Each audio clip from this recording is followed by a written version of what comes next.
Is it still worth to do masters in USA? మాట్లాడుకుందాం. Welcome to day 67 of daily vlogging.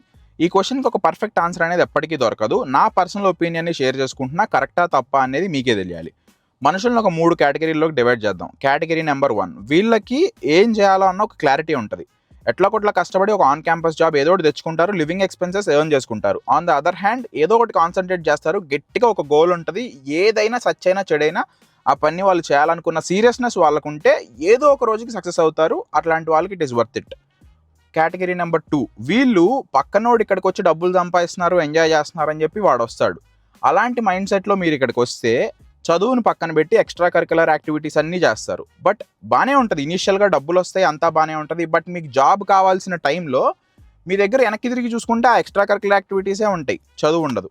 చదువు లేకపోయినా at least ఒక type of గట్టి mind set ఉండాలి, అది ఉండదు. అది లేకపోతే బయట అసలే మార్కెట్లో జాబులు లేవు, సో చాలా కష్టం అయిపోద్ది. అట్లాంటి మైండ్ సెట్ ఉంటే it is not worth it.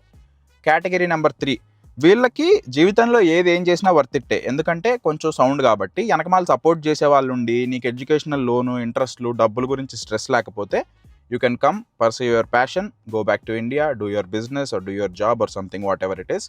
ఇవన్నీ ఉన్నా కానీ నీకు దబ్బకాయ అంత దమ్మున్న ఆవగింజంతా అదృష్టం ఉండాలి. అదంతా ఉంటే యూఎస్ ఇస్ వర్త్. అదనమాట ఈ వీడియోకి. మళ్ళీ రేపు మాట్లాడుకుందాం. టాటా బాయ్.